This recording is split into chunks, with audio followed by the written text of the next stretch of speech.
Brian Saxton has transformed a little bit. I know, I was thinking the same thing. I recognize the lady, however.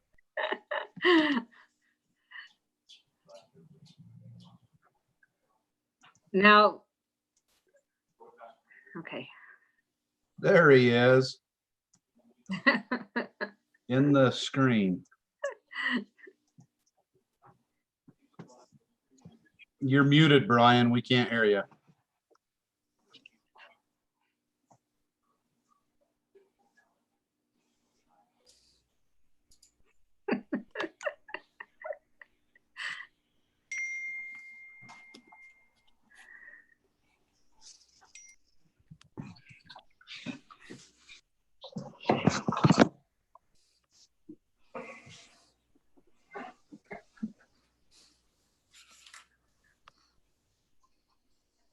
Right.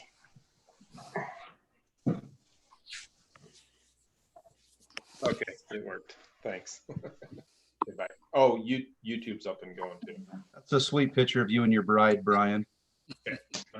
Well, thank goodness she's cuter than I am.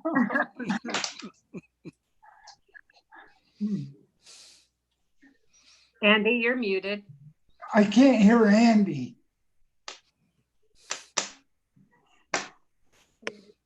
Yeah. Andy, I just changed it, so you should be allowed to unmute yourself now.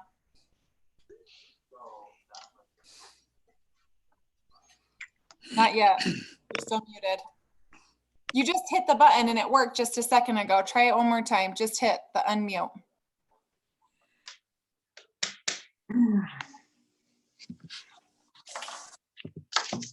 There you go. Can you hear me? Yeah. Great. Okay, it still shows on my screen. You can't unmute yourself because the host has muted you. I'm going to hit OK and get rid of that. Okay, there we go. Thank you. Thanks, Morgan.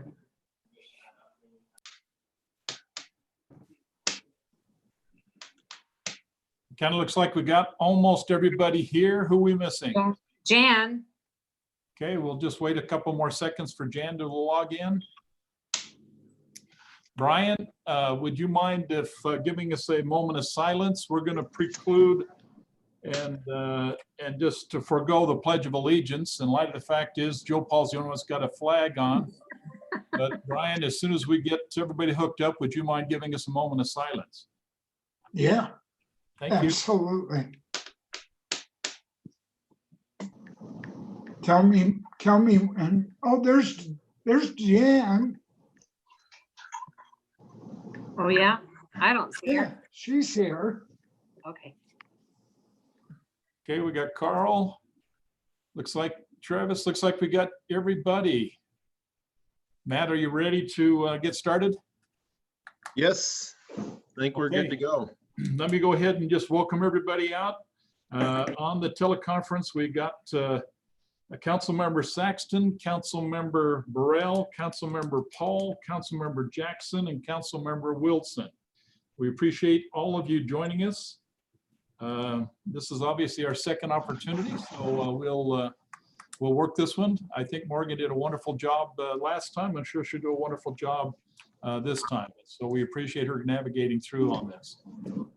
This is, in fact, the Roy City Council meeting for May 5th, 2020, and we begin at 5:30. We've asked Councilmember Saxton if you will go ahead and lead us in a moment of silence, and we'll forego doing the Pledge of Allegiance. Brian? Can we have a moment of silence, please?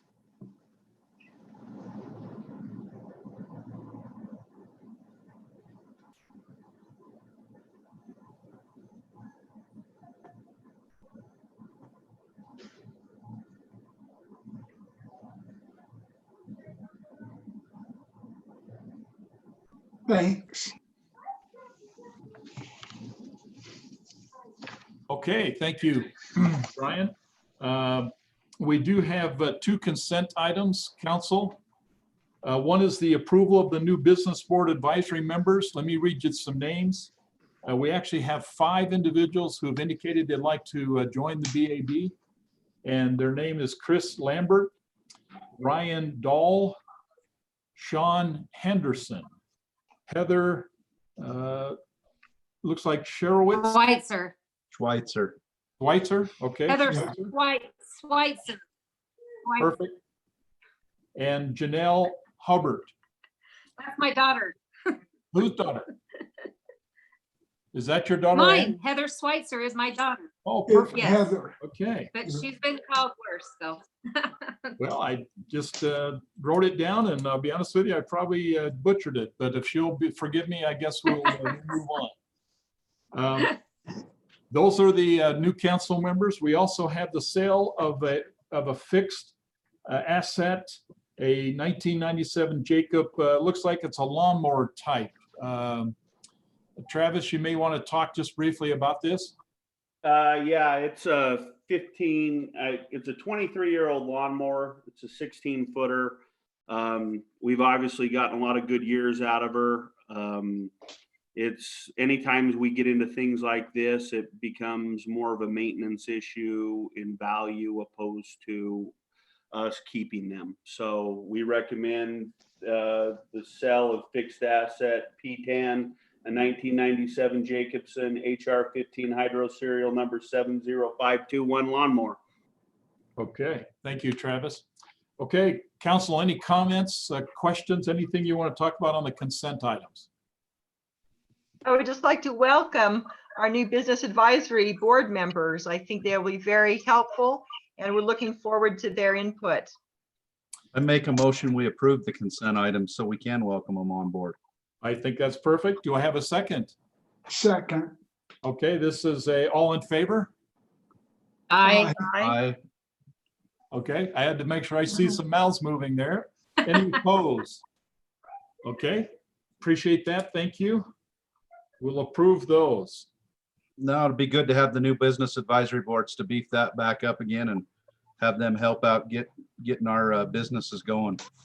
We agree. Brian, I'll get you a copy of these applications of the 5 individuals, and then if you'll just go ahead and work with the Business Advisory Board Chairman, we'll get these people set into motion. So it'd be great to have them on board. We appreciate their service. Okay, we do have some action items, council. The first one is ordinance 27.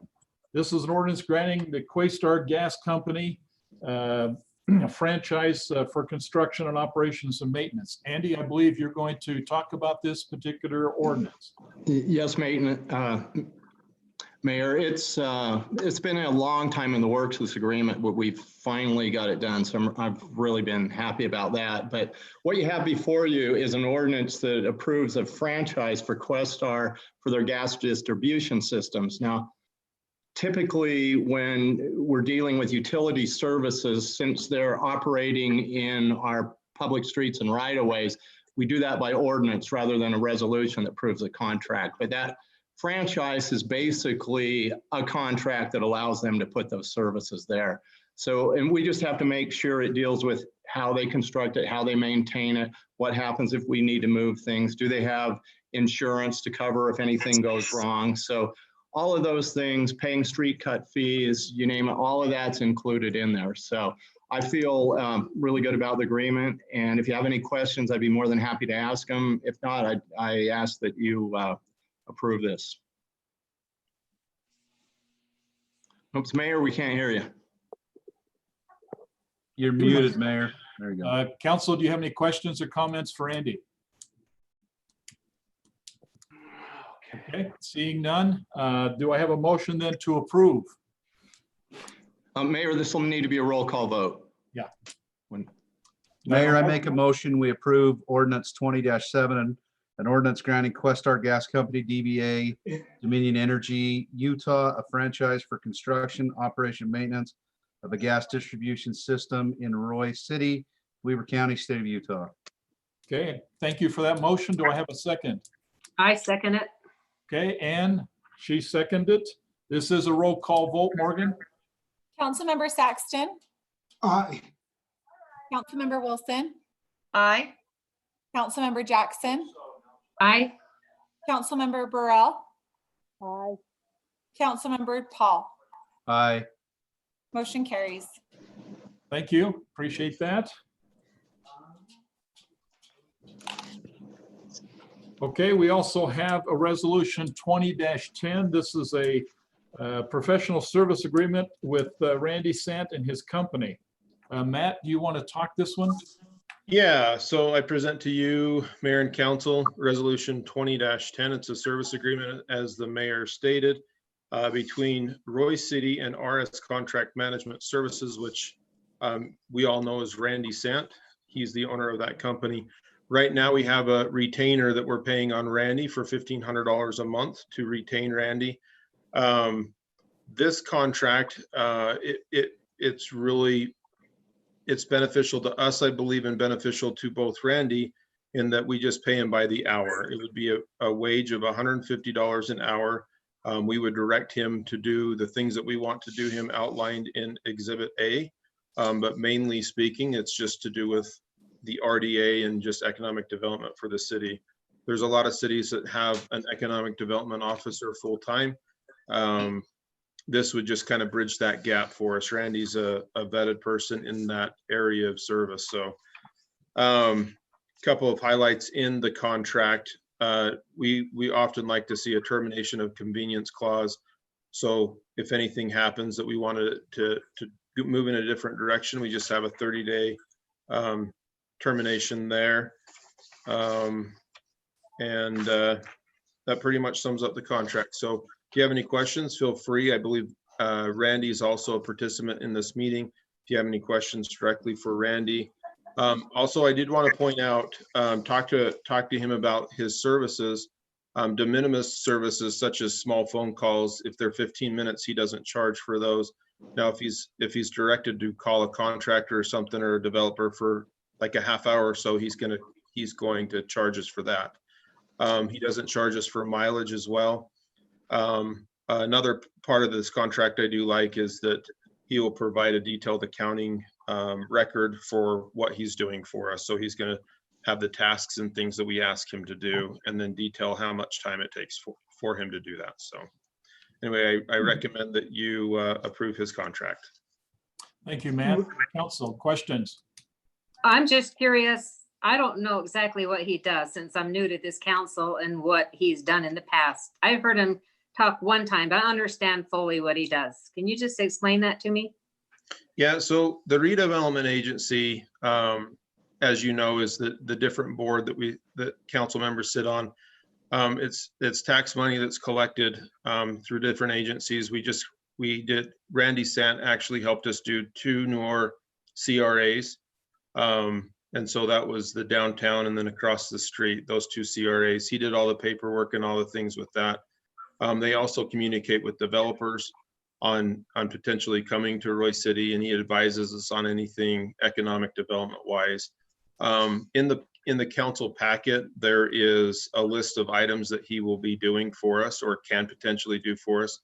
Some of those would be like conduct feasibility studies, cost benefit analysis, retail leakage study, market analysis, things of that sort. So mainly surrounding the economic development. So does he actually go out and bring us business, or? He would be talking to the developers to help facilitate them coming to Roy. To say that he would go out and solicit a business to come to Roy, like let's say, I don't know, any particular business. Not so much, but we could direct him if we wanted to in that way, but that's not his primary role. Okay, I get it. Okay, other comments, questions? Yeah, just a comment. Randy was instrumental in helping with the Intermountain Roy Clinic. I remember that he sat in on those meetings, did he not, Matt?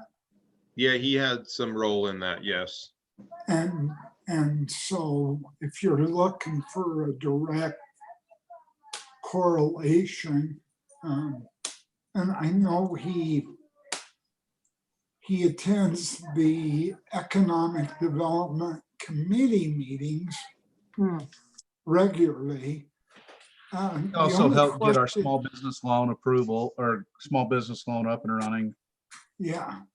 The only Okay. question I had was maybe just so the rest of the council is always in the loop, maybe he could provide a quarterly report to each and every one of us. And then that way, everybody will know what he's doing for his dollar. Yeah, I can make that direction and even share some of the information he gives to us. That would be a good idea. So everybody's on the loop. So Yeah. who decides when he is, so who decides when he goes to a meeting?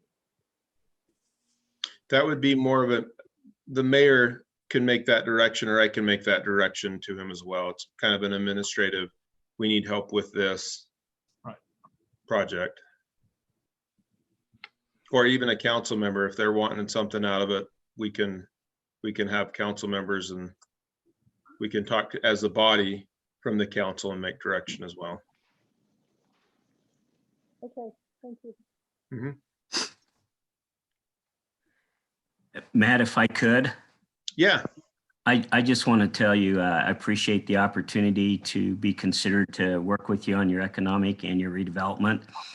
I will make a point that I'd rather do it on a monthly basis than a quarterly to get an update of what we're working on. But the contract basically set up so that whatever the administration or the council would like me to work on, I will work on that. That would include Councilman Jackson. If there's some help with recruiting businesses, I'll work with that. Also, some of the studies and things like that. But it's helping the administration with the management of the economic and the redevelopment programs. Okay, Randy, I'll get your phone number and we'll talk. Please do. Yeah. Okay, council, any other comments relative to this resolution 20-10? Okay, hearing none, do I have a motion then to approve resolution 20-10, professional service agreement with the contractor? I move that we accept resolution 2010, approving the contract with Randy Sant. Okay, thank you. Do we have a second? I'll second. Who said that, Joe? Yes. Okay. This is a roll call vote. So Morgan, Councilmember Paul, Aye. Councilmember Burrell, Aye. Councilmember Wilson, Aye. Councilmember Jackson, Aye. Councilmember Saxton. Aye. Perfect, motion carries. thank you. We have now a public comment period. Morgan, I believe we have at least one individual indicating that they would like to make public comment. Yes, I believe Kevin Homer was our only request for public comment. Okay, I don't see him on there. Kevin, are you on the line with us? Yes, I am. I see his picture, but I can't hear him. Yeah, you're pretty quiet, Kevin. Can you turn up your volume or microphone? Is it any better now? I can hear him. Barely. Barely. I can barely hear.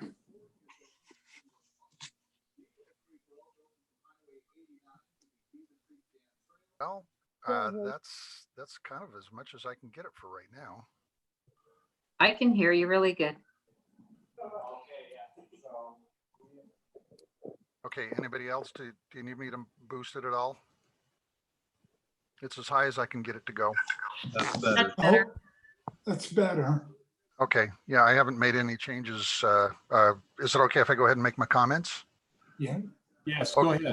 Okay, the first thing I only have two things. First thing I wanted to ask, you've hopefully already seen the email. I appreciate the feedback about the proposal that I made for the sales, the house-to-house sales. I just wanted to get an update on that. I know that the mayor had emailed and said that he would get with the staff and find an update. I would appreciate that. But the second thing is, I know you just passed the ordinance 2010. so there's not a whole bunch we can do about it at this point, but there's one thing in here that I had a little bit of concern about. One of the contractor responsibilities is to coordinate and manage RDA revolving fund program. There may be some specific responsibilities for that somewhere in a contract, but I think it would be very appropriate for the city to, as Council Member Saxton was saying, have some accountability for that fund. Since this is a third party that is managing monies on behalf of the city, I would like to see some oversight for that and some accountability and reporting for it. That's all I had. Thank you. And I might comment, the board does have to approve any type of loan activity that goes there. So there is that oversight ability. And Mr. Homer, I'll show you, I've got the proposed resolution ordinance. I've got about half an inch thick of information on that I am putting together. My preference, I'm looking at our building ordinances as a whole and our alcohol licensing ordinances. I'm trying to do a comprehensive package there. This would be part of that. If the council felt there was a need that we go forward and piecemeal it, I could do that. But my preference is to include it all together. And I'm hopefully going to be able to get that done while we're spending all this time at home. It's making it a lot more possible for me. So that's kind of where we're at. That sounds awesome. I appreciate the report. And for me, I certainly would rely on your judgment as to whether or not it's piecemeal or one great big bundle. It's all good. Thank you. Okay, good. And I appreciate your comments, what you've put together in there. I've been looking at how it's been done across the country at a lot of different cities, some of the bigger cities too. So I've got a lot of information and it's just a matter of putting it all together. Great. Thank you very much for the update. Yep. And in addition to the revolving loan fund with the Randy Sant, our finance office also does all the billings with that. They're the ones that send the invoice out. And so that would be internal here. He would be more administering help with the program when they have questions or anything like that, or even advice even to the body of whether to approve or disapprove that loan. So a lot of the legwork and stuff is actually done internally as well. Okay, great. Thank you for the clarification. Mm-hmm. Yeah, good comments. Thank you. Okay, seeing no other individuals having public comments, we'll go ahead and move to the presentations. We have a presentation based on the budget proposal for fiscal year 2021. Camille, I believe you're going to be talking that. I'm going to share my screen with all of you.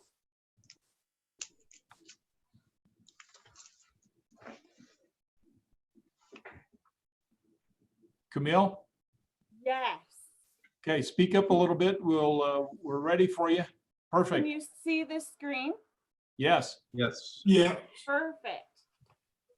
Great. Well, it's great to be here with you tonight to present the fiscal year 2021 proposed budget.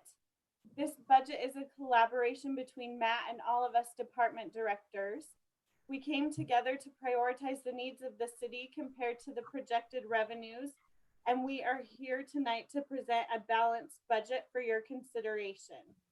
This year's budget has been very unique with the uncertainty surrounding COVID-19, and the health and safety of our citizens and employees has been our priority as we put this budget together.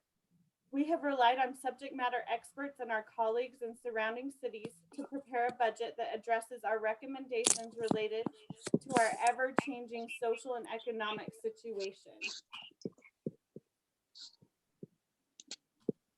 The total FY 2021 general fund budget, including Class C road and transportation infrastructure funds, totals $17,801,711. This is a decrease of 4.23% from last year's modified budget. Most of our revenues are projected to stay flat from fiscal year 2020, but a few are projected to decrease. The largest decrease will be seen in the sales tax revenue. Taxes account for about 68% of our revenues. And you can see right here, it's the largest piece of our pie. Sales tax is the largest category of our tax revenue. It's this green color right here. Sales tax is projected to decrease 9.14% from fiscal year 2020. There's a 2-month delay in getting our sales tax data. The Sales Tax Commission is going to work on getting us our March sales tax information a little early. So we'll see it on May 11th, but we won't see April's sales tax numbers until June 20th. So that will be after we've adopted the fiscal year 2021 budget. We have sought advice from the state, from the tax commission, and from economic experts to predict the decreased amount of sales tax we will receive. And at this time, we feel the number is reasonable, and we expect that we will have to make adjustments throughout the fiscal year 2021 budget, just like we do in any year when we bring forward budget openings. Over half of our general fund budget is for public safety. You can see the police and fire account for about 51% of our budget. The remaining 49% of the budget is broken out between the various departments. The funding for Class C road funds and transportation infrastructure is restricted to those uses and are not available to use for wages. And every department has been asked to make reductions to their fiscal year 2021 budget due to ongoing COVID-19 and uncertainty of our revenues. As department directors, our employees are the priority and our greatest asset to maintaining the levels of service we provide. Maintaining the STEP system is vital to keeping quality employees. Our STEP system includes a 2 to 2.5% merit increase for general employees, and public safety personnel receive a 3.75% merit increase. We have included the STEP program in the proposed budget and recognize the importance of this program to stay competitive with other cities. And at this time, due to the uncertainty of COVID-19 and the impact it will have on city revenues, we propose we suspend the STEP program until January 1st, 2021. At that time, the program will be retroactive back to July 1st, 2020. And this will allow us time to look at the economic impacts of COVID-19 and make any adjustments we deem necessary. The budget also includes a 4.5% increase in health insurance premiums. The city covers 85.5% of insurance premiums. The only change to the current plan is an increase in the deductible from $750 to $1,000. This is still very competitive with industry standards, and that change helped to keep our increase to a minimum. And we are also excited to announce that we're adding a high deductible health plan with an HSA to our insurance plan. This will give employees more options to pick from to choose which health plan is best for them and their families, and gives them more ability to control their healthcare costs. And employees will receive more information about these changes as part of the open enrollment process this month. The Utah retirement system rates are set by the legislature every year. Last year, there was a one-time increase to the Tier 1 firefighters rate, but that rate has decreased back to the 2019 level again. There's an increase to the Tier 2 public safety retirement rate that the city will contribute 2% to the increase, and employees will be responsible for 2.27% of that contribution. There were a number of personnel changes and capital project and equipment requests during the budget process, and they were all eliminated so that the emphasis would be on maintaining the STEP program for employees. The only personnel change in the proposed budget is a title change for the finance clerk to be the payroll HR technician. And this is a better reflection of the responsibilities of that position. As I mentioned earlier, each department has had various reductions in their line items due to COVID-19 and the uncertainty in our revenue. The legislative budget decreased by $67,000. This is a decrease in election expenses due to a non-municipal election year. You'll see this amount go up next year. We are responsible to pay for the municipal election expenses. The decrease of contribution to the nonprofits means we do not have funding allocated in the budget for nonprofits like the YCC. We have a decrease in tuition assistance to employees, and we are proposing a cancellation of the employee summer party this summer. We don't anticipate that we will be able to get together and have that party, so we eliminated the funding there. The police department budget decreased by 73,000, and you'll notice when you receive the budget that only so much can be cut out of each line item until you can no longer support the employees in their positions. Employees need equipment and supplies in order to perform their jobs, and with approximately 70% of our general fund budget going toward personnel, it makes it difficult to cut too much out of the budget without impacting staffing levels, and maintaining staffing levels is necessary if we want to maintain the level of service we provide to our residents. So the police department is proposing leaving a sworn officer position unfilled after retirement until the economy stabilizes, and the elimination of a DARE program for fiscal year 2021. The fire department budget increased due to a state ambulance assessment of $30,000 and increased to overtime by $40,000.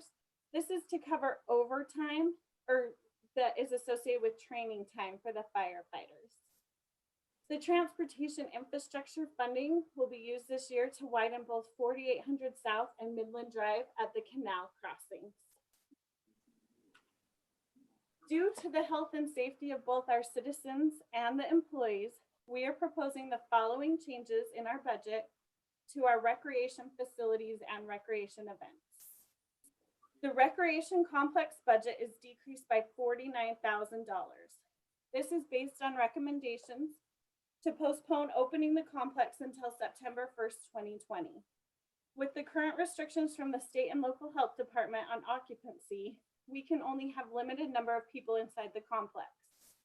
We are also not allowed to hold swimming lessons, group classes, etc. due to the current regulations, and we have a number of people in the most vulnerable population groups that utilize the services at the complex. We feel September 1st is a reasonable estimate at this time of when we can expect to open the complex in a way that protects our citizens and employees. The aquatic center budget has been decreased by $335,000. This is based on a recommendation to keep the aquatic center closed for the 2020 season. Again, we're focused on the health and safety of the patrons and employees, and this current restriction from the state and local health department will only allow lap pools with lanes at this time. We also feel this decision is fiscally responsible. We have fixed costs associated with opening the aquatic center, and with limited patrons allowed, we would be operating at a deficit. We have to heat the pools, treat them with chemicals, and hire staff regardless of the number of patrons coming into the aquatic center every day. With massive restrictions on the amount of people we can allow in, it just is not cost effective at this time.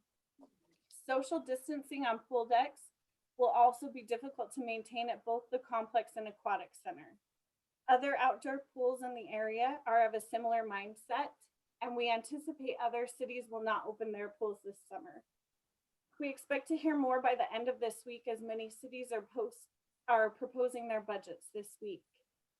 For both the complex and aquatic center, the full-time staff will be utilized elsewhere in the city until the complex opens. The fiscal year 2021 budget does not include any funding for Roy Days. We have to apply for a mass gathering permit 2 months in advance, and we do not anticipate that we will be granted a mass gathering permit in June for over 10,000 people to come together to celebrate our city the beginning of August. We also rely on donations and private sponsorships to help fund the event, and these are both lacking due to businesses being impacted by COVID-19. We are deeply saddened by this recommendation, and we do not make this lightly. Other cities have announced the cancellation of their city celebrations, and we feel this is the best way to keep our citizens and staff healthy. We will honor the Miss Roy Scholarship Awards from the prior pageants, and we can also consider other ideas to bring our community together when it's safe to do so and after the economy has stabilized, and we can bring those ideas and proposals back to council at that time. As we mentioned earlier, the capital requests in the general fund were eliminated during our budget process. We set aside $185,000 each year for the purchase and equipment of fire, or purchase and replacement of fire equipment and apparatuses. So we are proposing to use $225,000 of that funding to replace an ambulance in the fire department. That will leave approximately $600,000 set aside for future fire equipment needs. And any interest earned in the capital projects account would go back into fund balance to be set aside for future allocations. In the fiscal year 2021 utility enterprise fund budgets, we are not proposing any fees at this time, or fee changes. Sorry, we did not feel it was a good time to increase fees for residents on any of the utilities. So we will reevaluate the fee changes needed, and we will bring that back to council for consideration with a January 1st, 2021 effective date. The water and storm sewer utility fund totals about $10 million. It's a 1.8% increase from the fiscal year 2020 budget. And switching out water meters is going to be the priority for fiscal year 2021, along with continuing the water line replacement on 2600 West, the sewer mainline rehabilitation project, and replacing the generator at 4300 West. The storm sewer and solid waste utility funds both saw decreases from the fiscal year 2020 budget. Even though these budgets are funded by fees from the users, we've been conservative in the budgets and really looked at what the city needs this year. And the capital equipment in the stormwater utility fund is only $95,000, and there are no capital proposals for the solid waste utility fund. The internal service funds service the internal needs of city employees. So the IT and risk management budgets both decreased from fiscal year 2020. This allows us to transfer less money from the general fund to these funds. The IT budget includes the police laptop rotation, an additional AC unit for the servers at Public Works, redundant backup storage, and a Varonis file security. I think we all kind of forgotten that we had the earthquake earlier this year, and that reminded us that how important a backup storage system is. So we've included that in the budget this year. The special revenue funds are funded by impact fees that people pay when they build a new home and get a building permit. We have the storm sewer development fund, and that's the same budget as we proposed last year in fiscal year 2020. And the funds will be used for the 4800 South Storm Drain project. The park development budget is proposed to be used. Travis mentioned a few weeks ago that we are applying for a ramp grant that has been awarded from Weber County, and we will use $25,000 of that at West Park for the trail that was funded with ramp funding, $1,800 for Emma Russell fence topper, $24,000 for security cameras at multiple parks to make sure if we have vandalism or things like that, hopefully it will deter it and we would be able to find who did it if we do have any vandalism. $25,000 for demolition at Roy West Park and $60,000 for park amenities at multiple parks. The cemetery perpetual fund is used to account for monies held to expand and maintain the current city cemetery. The city retains 20% from the sale of each cemetery lot for future use, and all of the plots at our current cemetery have been sold. The city is currently looking into options and the feasibility of adding an additional cemetery in the future. So with that, we propose the fiscal year 2021 budget to you. We have put a lot of thought, time, and effort into the recommendations we have given you tonight and into this budget proposal. We appreciate all that all of you do for the city and the citizens and us as staff, and we look forward to moving toward a safe and healthy fiscal year 2021. Thank you. Camille, good rundown. Thank you. Okay, A couple of thoughts.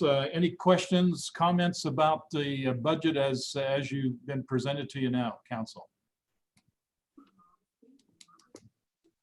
A thought. Go ahead, Brian. I have a question.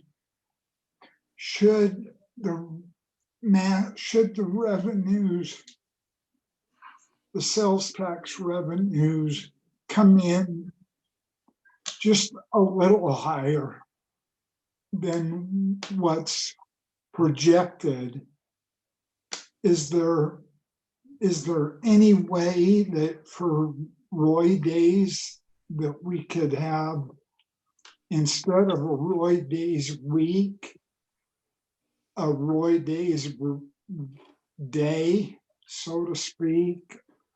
Would we be able to move any dollars from any increased sales tax? Yeah, if the projections, if we start getting money in that we weren't expecting, we could reallocate those funds to projects like Roy Days or anything like that. One of the bigger concerns with Roy Days is the mass gathering portion of saying what is going to be permitted at that time. And then we also have to have the planning stages in front of that. And so when things change, I mean, they change daily, we can continually look to do something, but we also have to know that we have to fund those things too. So you're exactly right. If the sales tax start coming in higher, then yes, we can utilize those funds for that type of event. I was thinking something like an end of summer day, like a Saturday fun day, or maybe we beef up our trunk or Halloween treat program. Trunk or Once treat, yeah. things have been opened back up, I think we might be able to do something like that if there's extra monies available. Yeah, we could definitely look at that. Yeah, I think the real key here would be is we're watching close with what the Weber Morgan Health Department is defining in terms of our role. If you're aware of, we're now in the orange phase. Basically what that means is that we can keep groups no more than 20. And as you well know, our Roy Days, you're talking thousands. And so trying to find the right balance. But here's what I think Matt just shared with us. He's telling us that if there's more revenue coming in and the council decides that there's an opening up a little bit in terms of the virus issue that's with us, and it allows us to have some type of better gatherings, more gatherings of people, probably moving more from the orange to the yellow. And then the health department says we can do some things. Then if there's money available, then let the council come up with some ideas of what we can do. I think that's a reasonable approach. But at this moment, I will indicate to you, all indications are we may not see moving from an orange to a yellow until sometime probably around August, maybe September. And so it could be later in the year. But to the comment that was made earlier about our trunk or treat, there might be something at that time if we able to open up a little bit to do a trunk or treat during that Halloween period. So let's watch it unfold. You'll definitely be made aware of all the changes that are occurring in terms of this COVID-19 issue. I have one question. It's probably directed to Ross Oliver, but it involves the budget. Where are we at on the replacement of water meters to get to the monthly billing? We have, I believe we've installed out of about 10,000, we've got 7,000 of them close to being installed. That's good. And the estimated time to have them done? If you give me the money, hopefully by January. Okay, that's good. So I was sad to see the DARE program go away. I know how much my grandkids love that. And so will that just be gone for 1 year? And then when things get back to normal, will they bring that back? We won't be bringing DARE back. We'll be putting in NOVA, which is what the rest of the school district is going to. DARE has just become cost ineffective. They keep going up and up on what they charge us, what they charge us to recertify our officers. It's just become cost prohibitive, and the NOVA program is cheaper, so we'll be going with NOVA instead. That's standard though for what the other schools are doing. So appreciate your work on that, Chief. Right, yeah. Okay, just the last couple of comments, Well- Camille and Matt. Can I make one more comment on the budget, Mayor? Please, Jan. Just really quickly, I think it's important to note that our departments have been very good at saying we'll suspend the increase in funding until January. But that's what keeps our employees employed, is the stability of working for a government agency. So I think it's really important that we note that our employees have been wonderful, especially through this time when many people are not working or working from home. Our employees have been out on the lines doing what they need to do. So I think it's important to note that. Yeah, great comment. And we support your comment, Jan, because you're right on. Here's a couple of things that we probably need to know at this moment. First thing is that Camille, it would be great if you can get us a copy of your presentation. If you can get that, Matt, to the council so they can see it, because there's a lot of condensed information that you've shown there. Second is, council, there will be a hard copy budget document coming your way. That is important for you to review that. Matt, can you talk a little bit about when you'll present a hard copy budget for the council to review? Yeah, we can print those hard copies out of the budget as a whole. I can put them in your mailboxes, and then we'll also email the council the budget, and then we can put on the website the tentative budget as well. So if you just Google Roy City budget, it comes up with that page where it will be, and we'll put that on there. We'll have it on there in the morning. Okay, perfect. So Again, thanks for the hard work in an unprecedented time. Yeah. Thank you. So for sure, no matter what, the aquatic center is not going to open. That makes me so it's sad. in the budget, and here's the important part of this. The council makes the decision, but it hopefully makes the decision with the guidance of the experts. Right. It will give you, I think the city will give you all the input. Yeah. And ultimately, it's going to come down to, it simply says, how long will it take to get, certified Lifeguard. place? Right. How long will it take? All that takes time. The other part of this is, at this moment, and I think Camille made comment to this, to keep us compliant with the directive we've received from the health department, only 6 people will be allowed in that aquatic center. Again, we would never want to go against the health department advice. No. And so it's we really wouldn't. not our decision. It's not up to us. The same thing No. with graduation, same thing with all the other Right. things that are very sad that are being Yes. being suspended or postponed. That's right. Right. So just recognize that this is the recommendation on part of the staff, but the council has to approve the budget going into 2021. So Right. what you approve is what they're required to do. It is their marching orders. So here's what I would ask you to do. You're going to see a hard copy and a soft copy of this budget coming to you. We're going to suggest to you is on June 2nd, during our council meeting, we'll have a workshop. In that workshop, we're going to allow you then, between now and then, to review it, direct all your questions you might have to staff, and then we'll reconvene in a workshop, budget workshop on the 2nd of June, for us to go ahead and really just flush this out so we're ready for approval of a budget in the next city council meeting in June. Will that work for everybody? Yes. Yeah. Works Okay, for that me. gives you roughly 30 days to go through this budget, look it over, ask your questions, and please get your questions into Matt and Camille so we can get you some answers as we prepare to finalize this budget. We'll do a lot of talk on the 2nd, but we have to finalize this budget by law in our second council meeting in June.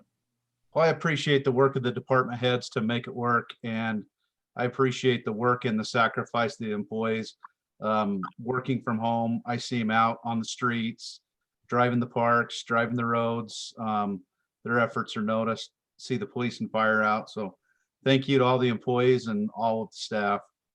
Yeah, did a great job. And here's the other nice thing about it. As the data gets changing, and it will change up or down, as we move through this, Matt has an obligation then to come back and revisit the budget if necessary to make modifications. So we could see sometime later in this calendar year where the situations may change and Matt could come back and ask for some adjustments to that. And some of those adjustments could impact our employees to make sure that they're compensated fairly. But at this moment, they're taking a very cautious move. They're waiting to see what happens. I'm waiting, and you should be concerned as well, because I'm telling you, I get a little concerned about where the economy is going and how fast we can recover. But the key would be is that I think we got some excellent talent at the leadership in the city who understands how to move this and how to make this thing work and protect the financial interests of this city. And they've done some great things to make that happen. And so let's watch it unfold. But we need your input in terms of what the budget shows you now, knowing that it probably will change as we get in more into the calendar year. Okay, Matt, anything else you want to share with us in terms of the budget? No, just thank you to all the staff members that helped with it. It's been a very difficult year, obviously. Camille, great job. She's been a true asset to the city. But yes, just thank you to everybody. It was, Camille was just writing this stuff just over the weekend. So that's why it's not to you yet. That's why we're trying to get it out, but we were trying to push the numbers back as far as we could so we could get the accurate information. So great work to everybody. Yeah, nice work. Appreciate all the department heads and their sacrifice to help us get through this. It's going to be an interesting time, but I'm sure we'll get through this okay, and we'll come out on top. I think they're going to present us a balanced budget for us to approve in that June City Council. Again, Camille, thank you for your efforts, and definitely all the department heads and their sacrifice. Okay, let's go ahead and we'll have a discussion on the Business Advisory Board. Greg Parr, I believe you're going to give us a little bit of a presentation. Go ahead. Sure am. Let's see if I can make this work. And I'll hear the giggle. Okay, can you see my screen? Yes. Yay! It works. Just figured I'd do a real quick introduction of the Business Advisory Board. I know Mayor Dandoy and Councilman Paul and Councilman Sackton have been very patient with us as we go through the process. We've come up probably in the last 6 months with some really good ideas moving forward. Basically, our overall mission, as you probably should know, is the overall task is to help our city become a little bit more business friendly and try to attract some more business into the city. Excuse me. We want to stop the business roadblocks that everybody's running into.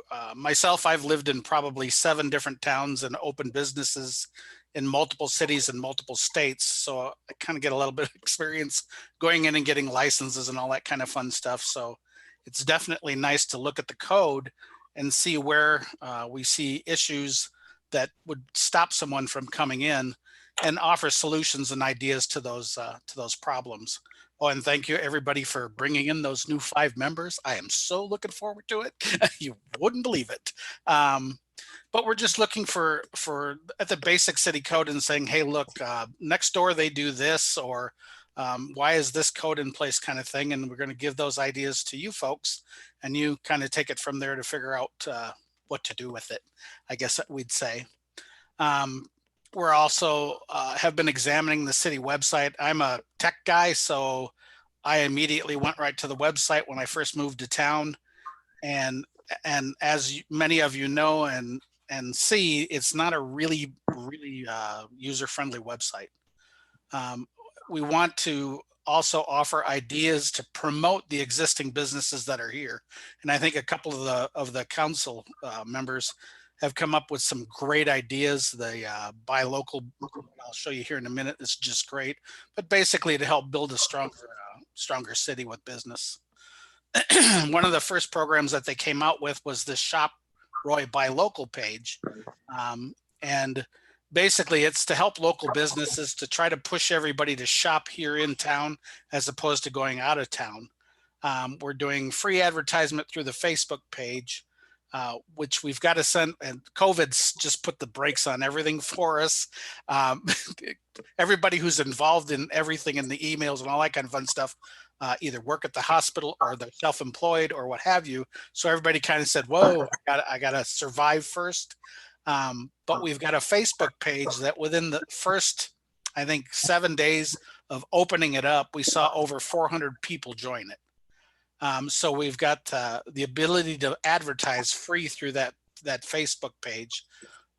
We've got an ad, a 2-page, I believe it is, spread in the Roy magazine that comes out every month that highlights a particular business.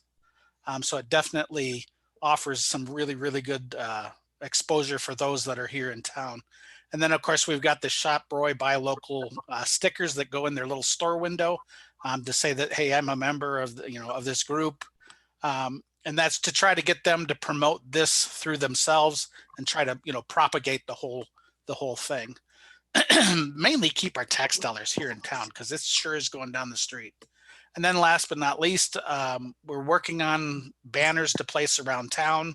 We're trying to get one across 1900 and everybody says that's impossible, but we got to try. So we're trying to put those banners in place.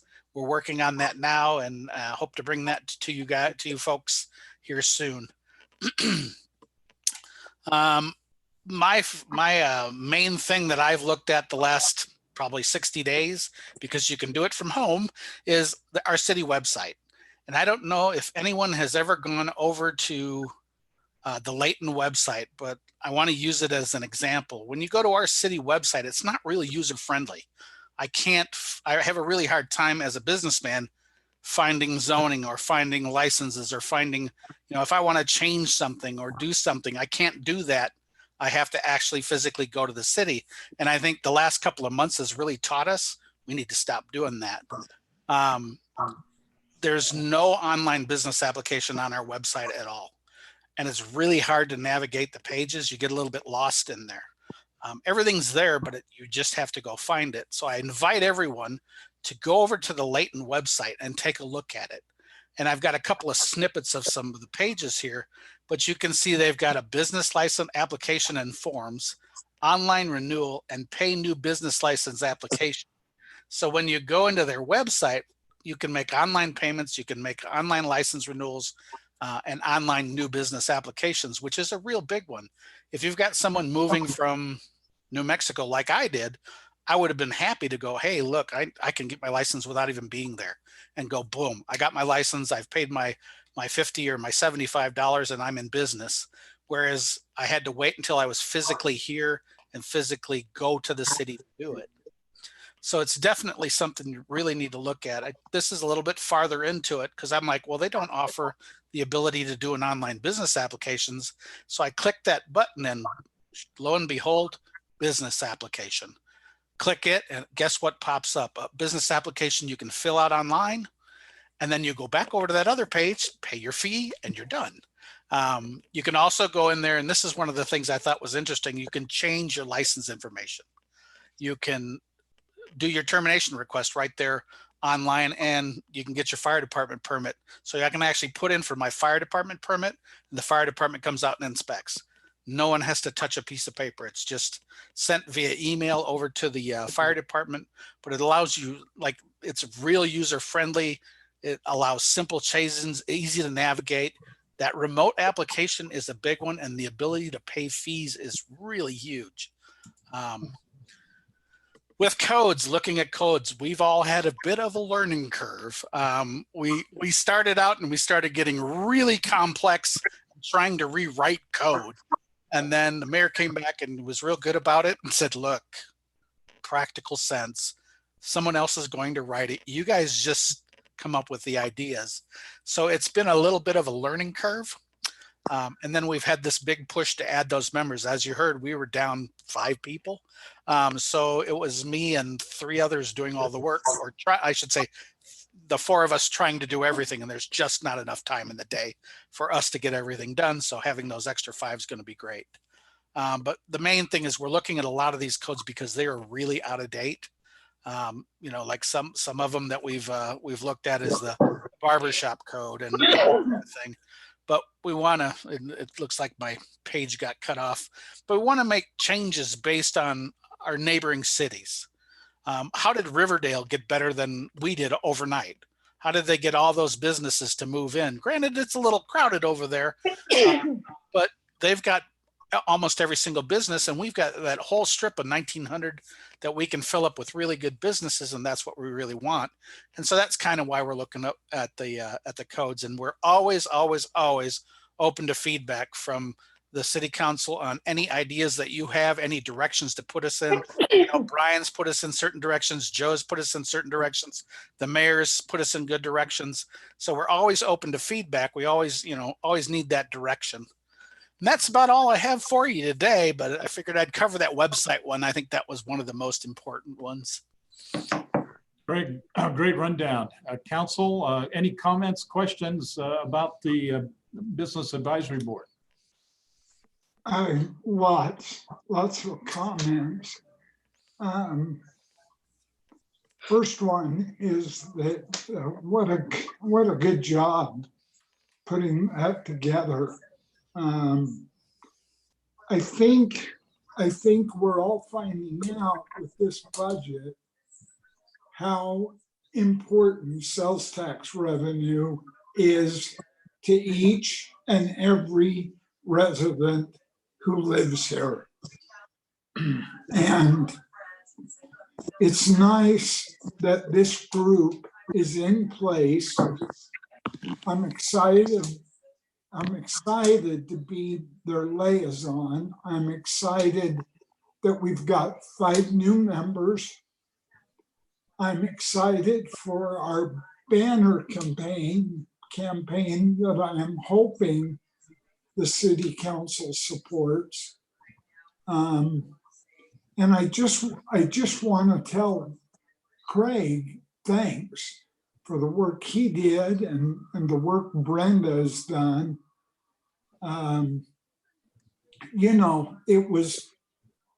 It was just a little egg when it hatched, but it's grown up to be something much larger. And I think this BAB, as we call it, can really help the city.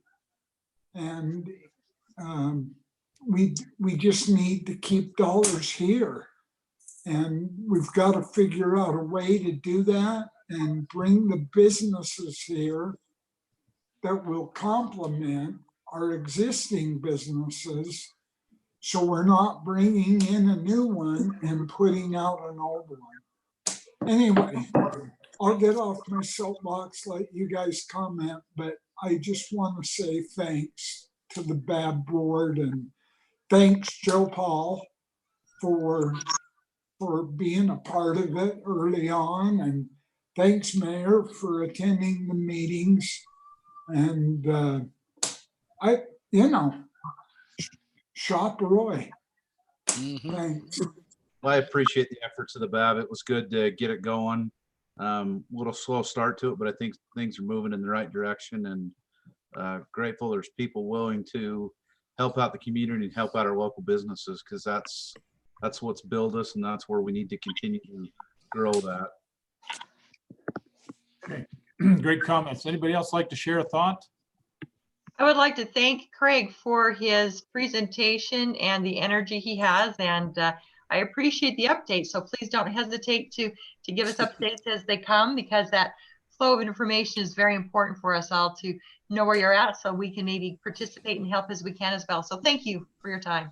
Thank you for your time, everyone. Yeah, great presentation. Thank you. Okay, we do have some discussion items. Let's go ahead and we'll get into those. The first discussion item is going to be the recreation and summer events pertaining to the COVID-19. I believe, Matt, you and Travis are going to talk these. Yes, Mayor. Thank you, Mayor, Council. There's been one department that is probably hurt the most with the COVID-19. That's our recreation department. We sent out an email just over a week ago with some of our recommendations, and then through the presentation with the budget, you've seen a lot of those things kind of coincide with what we're thinking about in our budget process. But I think it would be good to go through each one of these line items just so everybody's on the same page with it, to see if you have any questions or concerns with it. Obviously speaking, we talked about Roy Days before, but one of the, and I can go through this, and then if you want to interrupt me and talk about a particular topic, we can. But we would be postponing the Roy Days events and the movie in the park until the next fiscal year in 2021, mainly due to no mass gatherings during the recovery phase. As the mayor stated before, we might be getting out of the recovery phase, the orange phase in maybe July. But even after that, to say that we're going to have 10,000 people in a park, it might become pretty difficult. Well, actually impossible. We would also have lack of sponsorship, lack of PPE, which is personal protective equipment for the employees and also for people. And then also, how do you clean and sanitize areas for that? Next, also is the aquatic center, which we already talked about. I know it's heartbreaking to hear that we're not anticipating opening up this year. Some of the things right now, if we were to open it up, we could have 6 people in there. We'd have more employees to maintain that than the people allowed in there. Also, lack of PPE.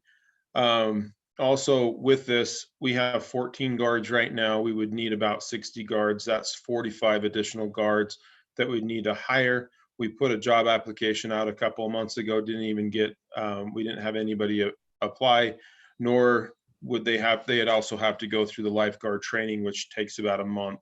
You're not able to even do that training right now as is, but also there's budget issues regarding this because you'd be operating at a very strong deficit if we decided to open up the aquatic center.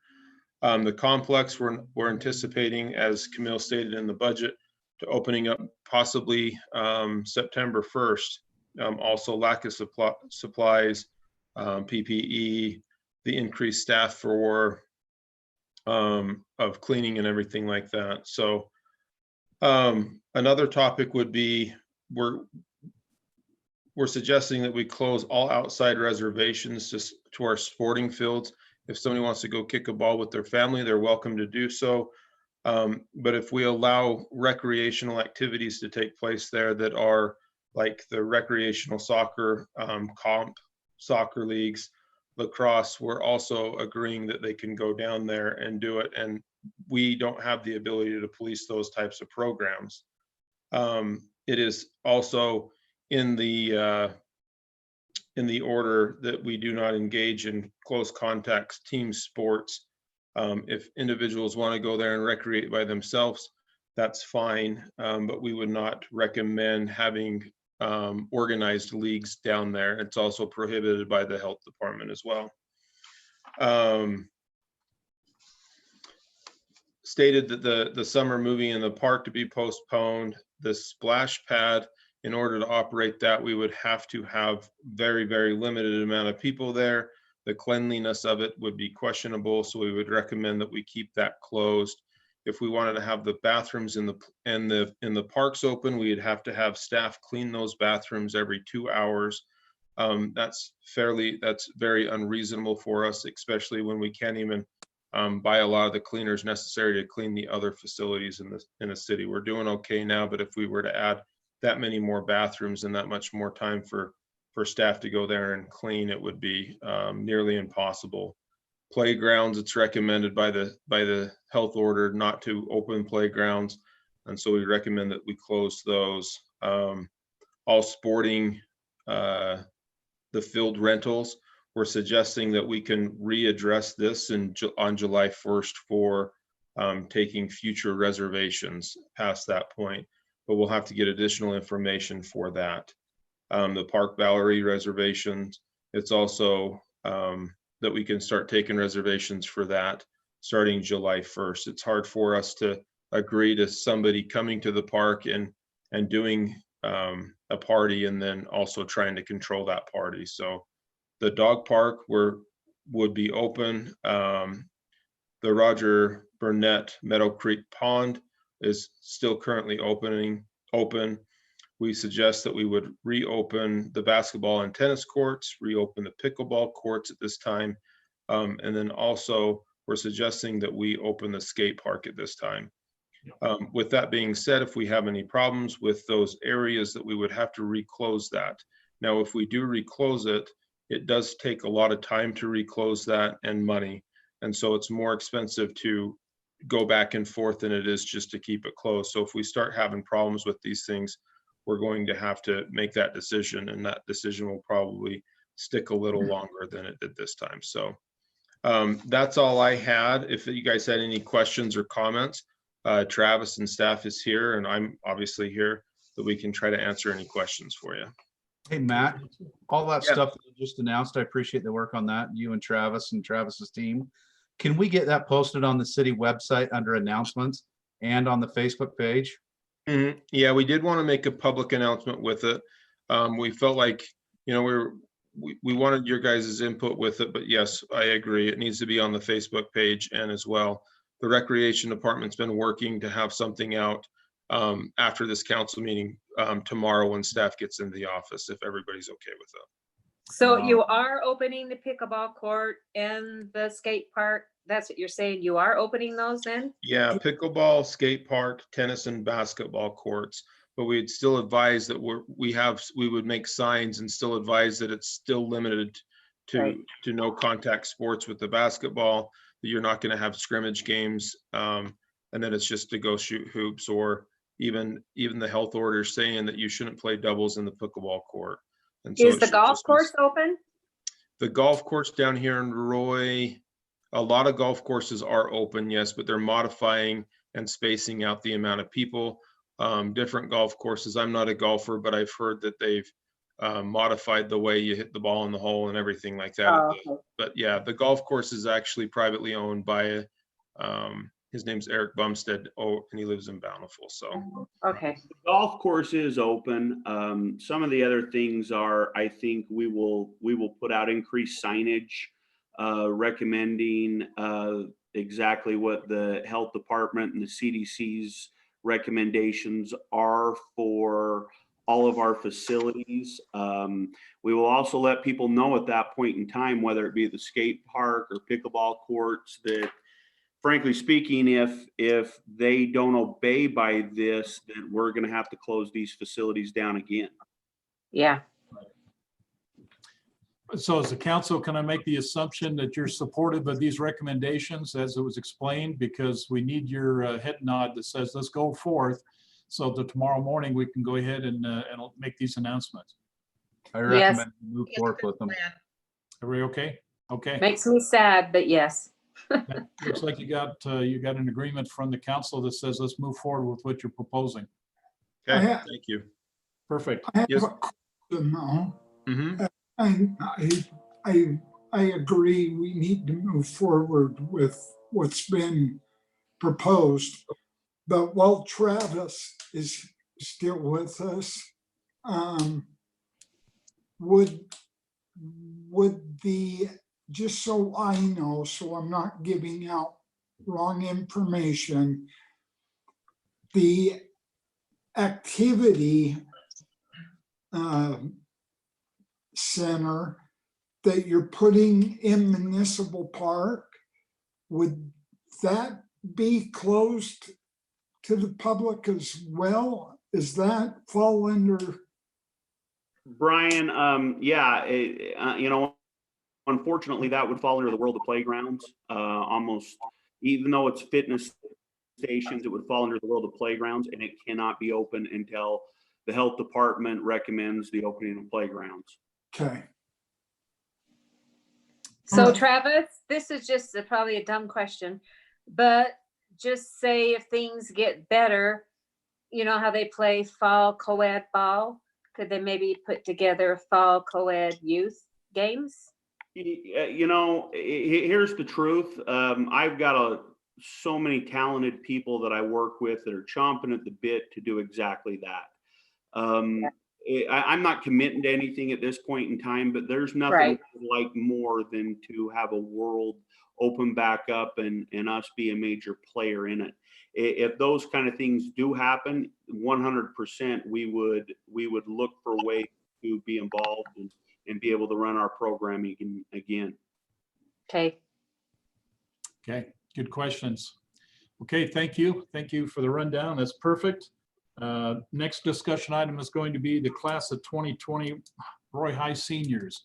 Matt, go ahead and begin your thoughts on this, and then let's see if we get some comments from the council.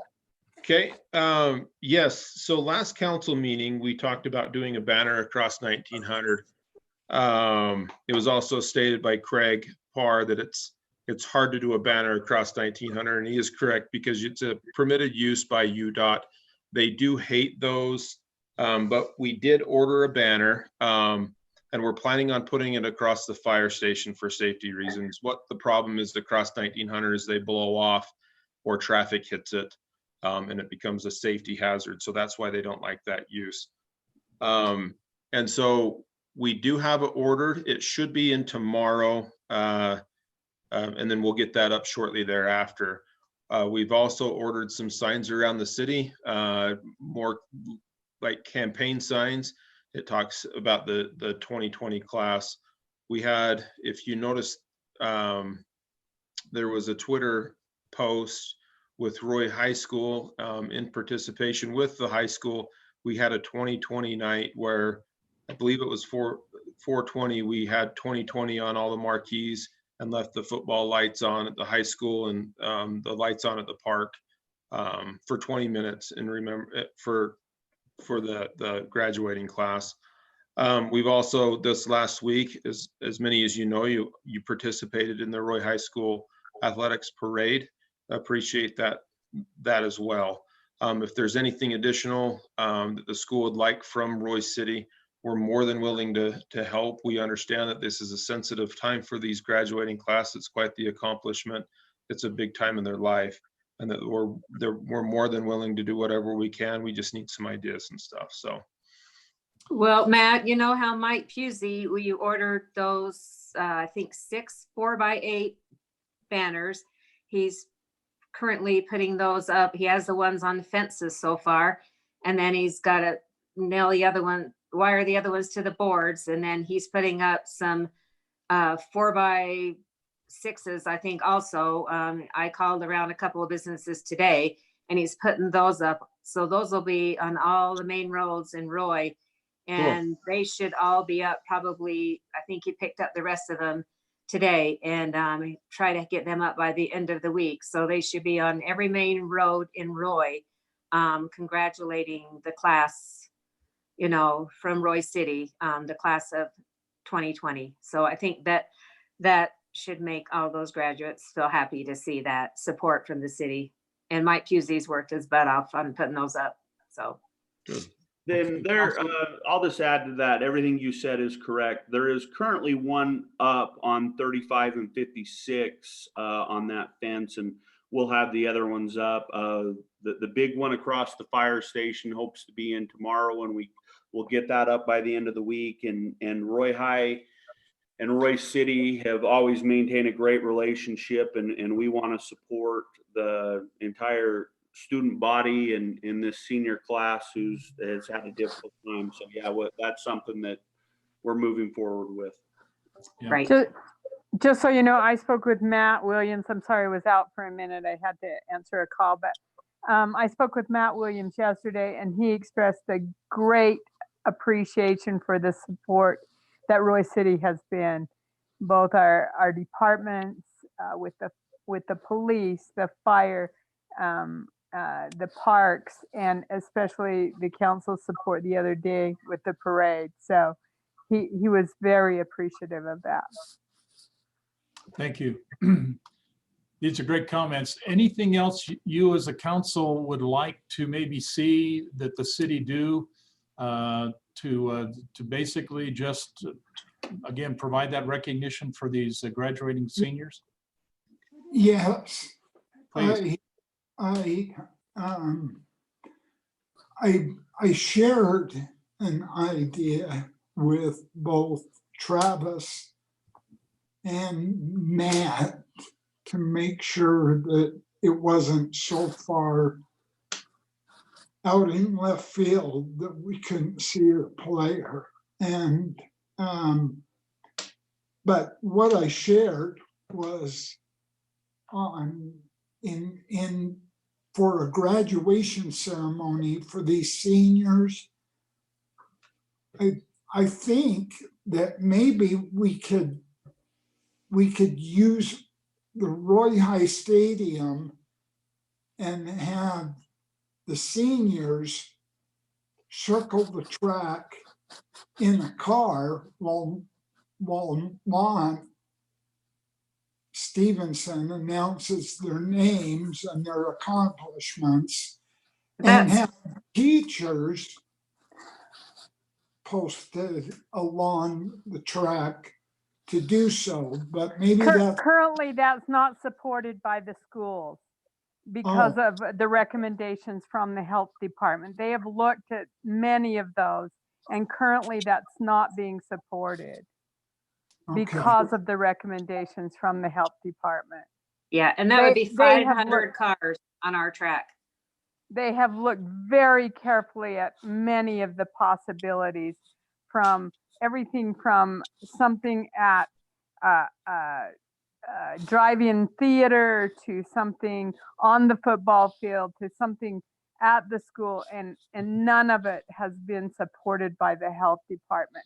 So we're going to go with what the health department recommends as a school district, and then possibly the celebration can come at a later time, depending again on what the health department recommends.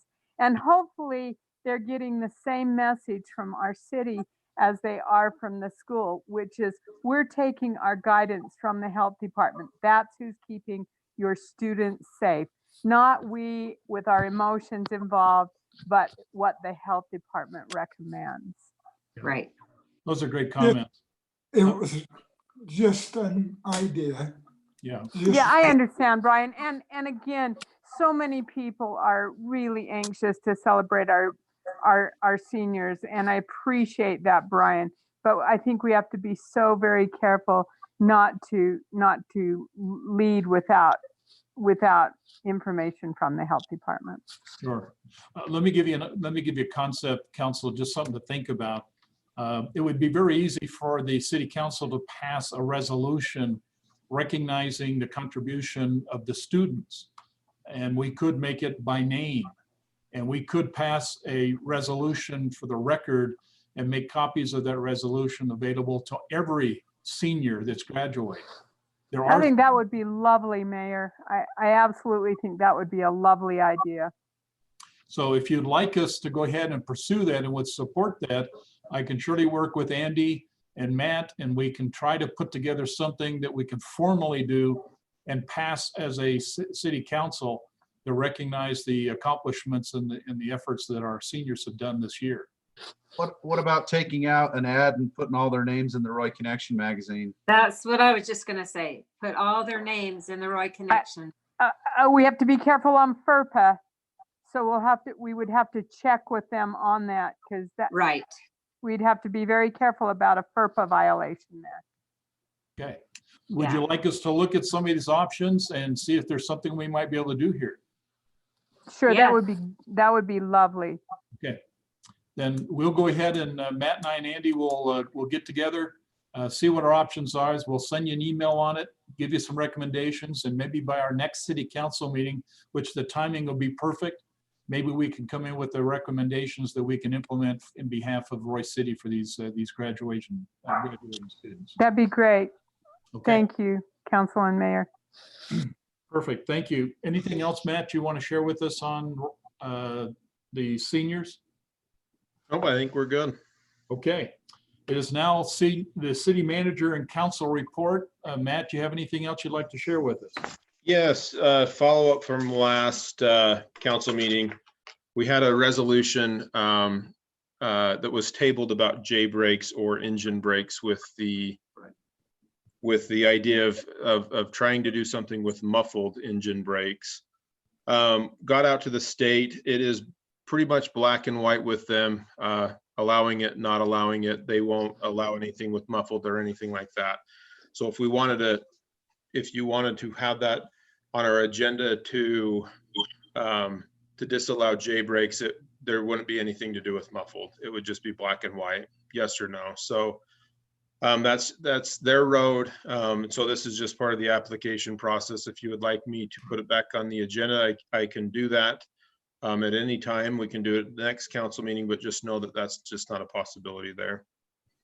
The food drive has been quite successful with the police and fire department. They've taken about 2 truckloads full and have 1 remaining over there. It was to close, but they're going to extend that out to the rest of the week.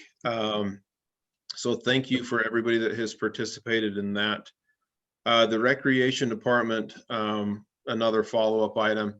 We've been looking for ways to do more shop local. We talked about something with the Roy businesses, and this kind of been talking to Councilmember Saxton with the BAB. It was said that the Connection magazine was doing some efforts with the Roy businesses as well. That's tended to fizzle out a little bit. So we're trying to do something of our own. We can work with the BAB, Brian, if you would like as well. But the recreation department's also working for a way to do something virtual on the website as well. So they're trying to put forth some effort because you can't go outside and recreate officially with other people. That we're trying to do something internal. Just wanted to talk about that a little bit. This is really at the primary stages, but they have some good ideas, some really good ideas there. It wasn't me. What's that? That bark wasn't me. No. Thanks. You sure? Huh? Also want to talk about the cemetery every year during this time. Obviously, the grass starts growing, so we're going to be going toward our new or our regular hours over there. What that means is that they're going to start mowing on Thursdays. And so if people want to retain their flowers or things get picked up on Thursday morning, and then they get taken down to the Public Works building. So if you do have something missing there on a Thursday after they mow, it would be down at the Public Works department. Also this time of year, we did advertise on Facebook, and we put it in our newsletter that there's been a lot of concrete being poured in people's driveways. And during this time of year, people oftentimes cut their approaches. And so there is a no fee permit that would be issued by the city to make sure that that is done correctly with the city. The curb is actually city property, but we've made that recommendation through the Connection magazine as well as our Facebook page to call us up and ask those questions. That ordinance was changed not too long ago. In 2017, there was a bit of change with the city ordinances, and that was one of them that changed. It is said that it's supposed to be 4.5 feet away from your neighbor's property. So I advise anybody that's wanting to do that to reach out to the city as well. So.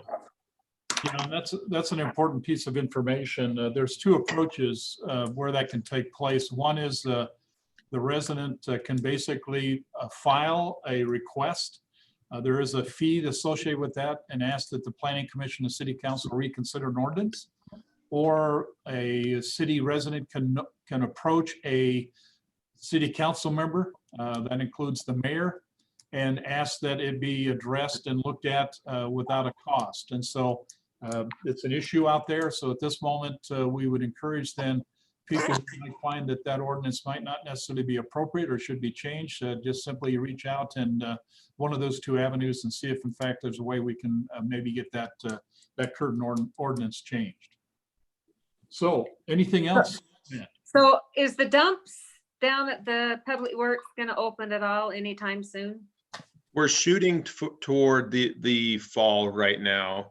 Our Public Works people, when we have that operating down there, there's a lot of human interaction. They help people out. But also I'd like to add that it's quite costly for the city to be doing that. Right now we have, as Camille stated in that budget, in the budget presentation, we do have increases to our solid waste department, which takes care of that garbage. And the city is going to absorb that. To increase additional costs to that, we might have to pass that on to the citizen as well. But for right now, we're looking at the fall cleanup. Hopefully we'll be out of the gates. Those employees down there, we've been very, very limited to our overtime with employees. We're trying to keep them healthy. Just so you know, those employees are the same employees that would fix the water lines if they were to break, or anything else with the roads maintenance or anything like that. So we feel that that's more of a priority to keep those things in line in case people start getting sick. And then we don't like those extra hours to have to be worked.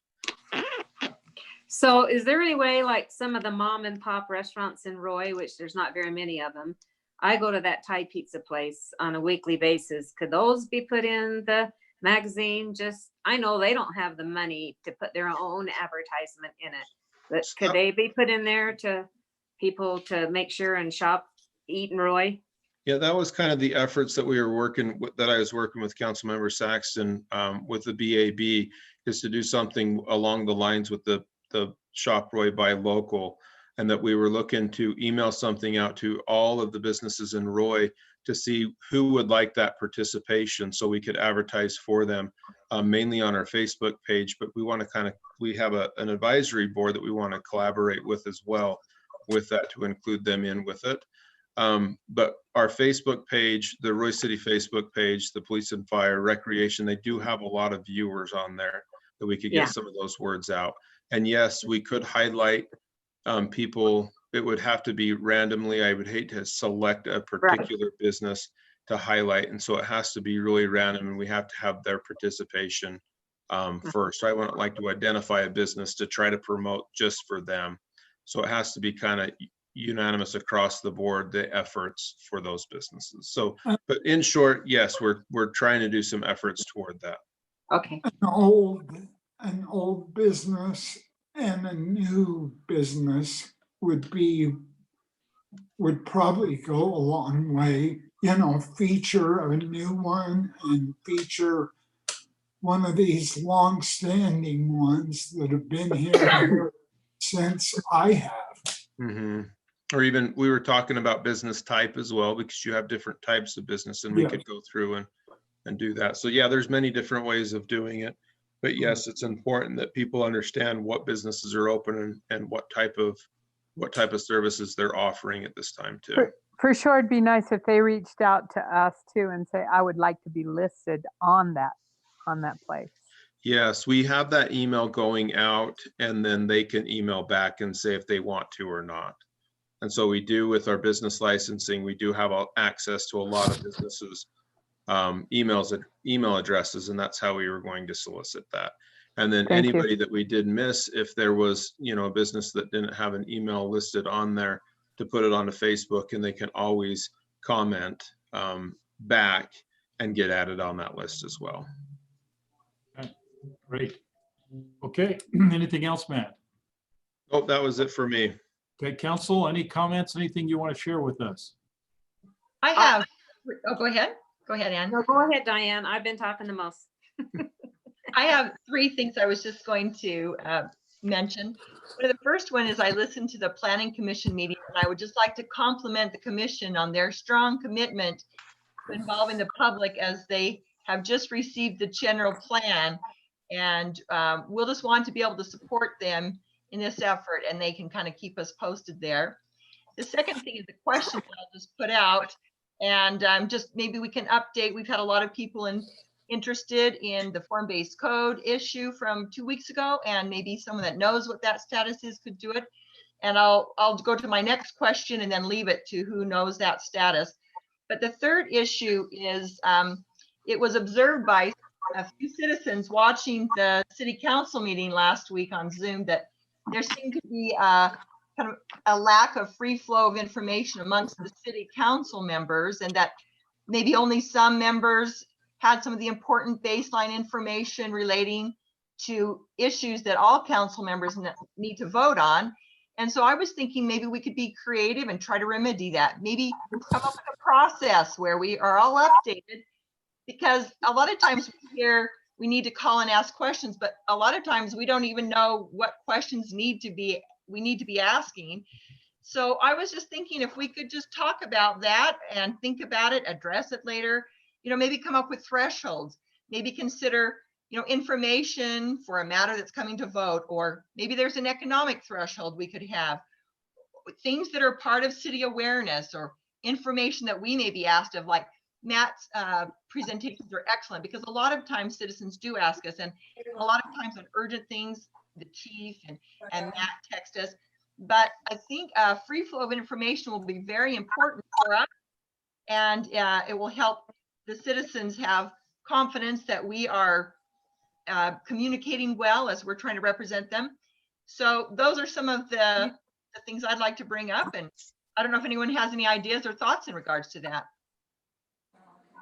Those are good questions. Let me offer a couple of ideas. First thing is each one of you are chairpersons associated with important committees, whether it be the Arts Council, whether it be part of the economic development, whether it be part of the districts that are out there. Each one of you are assigned to different elements. There's a lot of issues that take place within the districts and issues associated with your assignments that sometimes don't get talked about. If you're agreeable to this idea, then why don't we plan at least once a quarter, every one of you that's assigned to a particular particular appointment, just take a few minutes, particularly during this council's period, and just simply discuss exactly what's going on. What's happening at with the North Davis Sewer District? What's happening in mosquito abatement?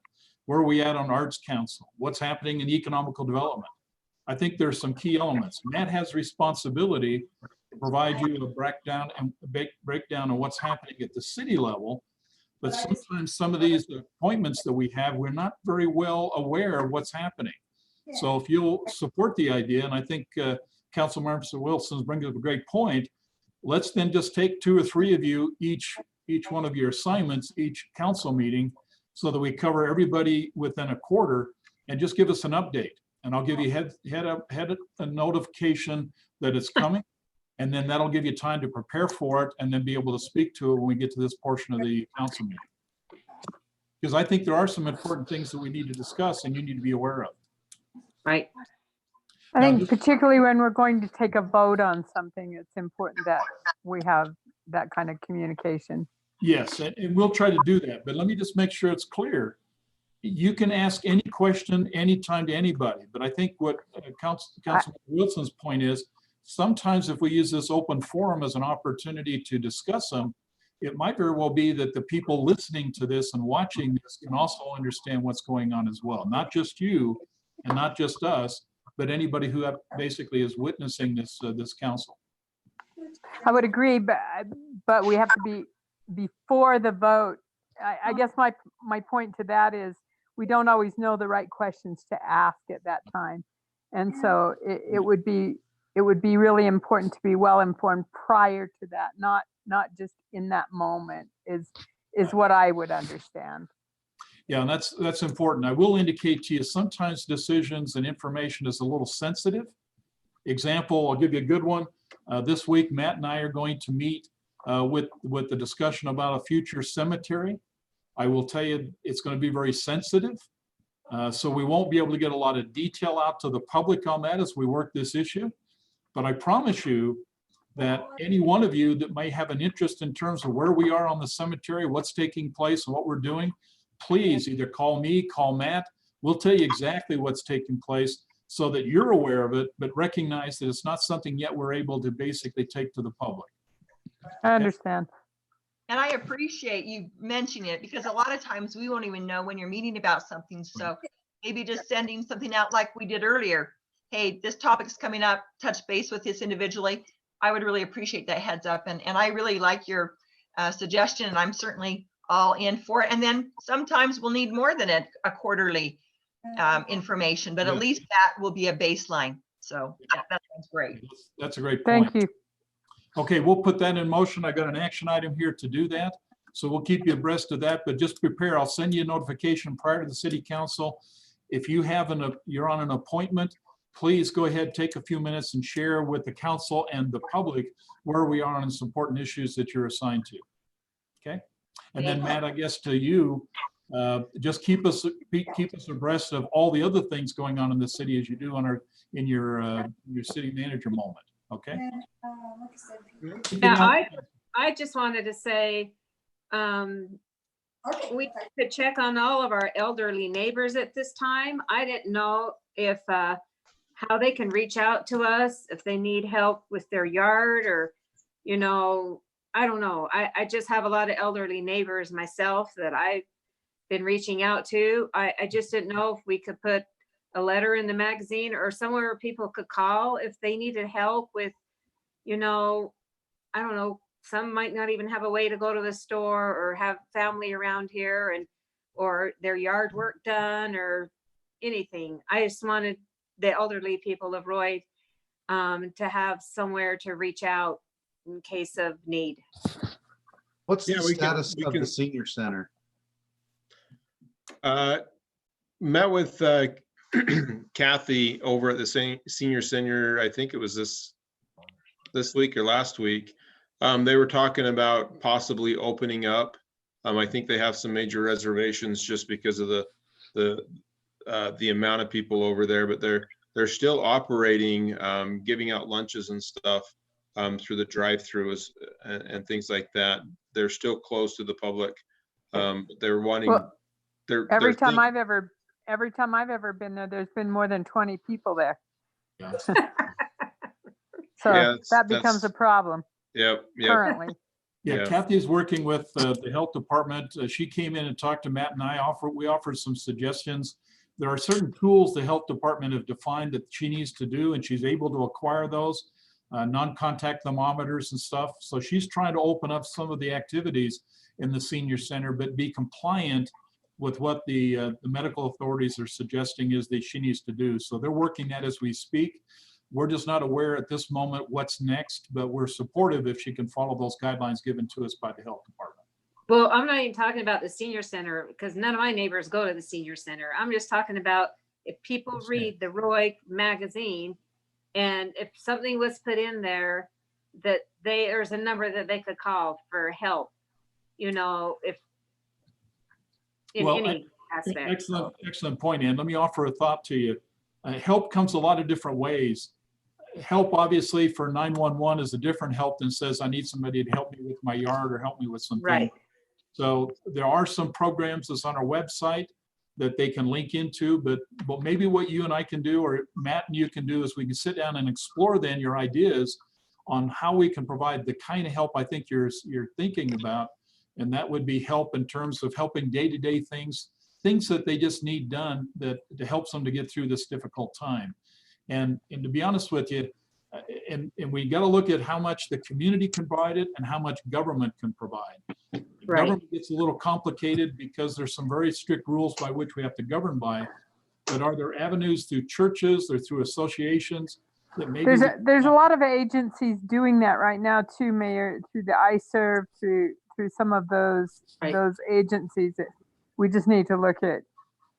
Not necessarily us providing them, but maybe us hooking them to those agencies. Right, because my neighbors don't even have the internet. Yeah. So I just thought if they read something, you know, and just know that we're concerned and that just know that they have somebody that they could reach out to in time of need. Yeah. Just, Yeah, you But I know. think we'd have to link them to somebody other than, Yeah, so right. that it doesn't Well, overstep our. Right. bring up a great point, Ann. How about we do this? Why don't you schedule some time if you can over the next couple of days? Why don't you come on in? Let's sit down and kind of explore in a large conference room so we keep our spacing. But let's see if we can explore some ideas you're thinking, and then we can look for sources for that, and we can get that information out in our next magazine. I think Morgan will tell you, we're probably about 10 days. We have to have something into the June magazine. And so that might be something we can get going now and get the information so we can get that posted. Okay. Okay. Just so you guys are aware, the June magazine, our connection is actually already taken up. We've already promised that to our, there's a report we have to run, the state mandates that we have to run it. And usually it's run in July or August in the past, but they're requiring that we do it before the actual due date, which I believe isn't sometime in July. So June's already taken up and almost full. Okay. Okay. Keep us posted. What wouldn't be a good time, but I think Ann's recommendation is really long term. She's looking for something we can set in there and make sure it's available to people for the long haul. Hey, Mayor. Yes, sir. the police have a resource. It's called 211, like 911, only it's 211. It's a full list of all the different resources that are available within the community. There's a lot of stuff there that our use and give people. That might be something, a good place to start. Yeah, Chief, great comment. Yeah, that's a great idea. 211, and when you come in, let's also explore that. We can see what we can pull from that. Okay. Okay, anything else, Council? Mayor, I did have one other thing.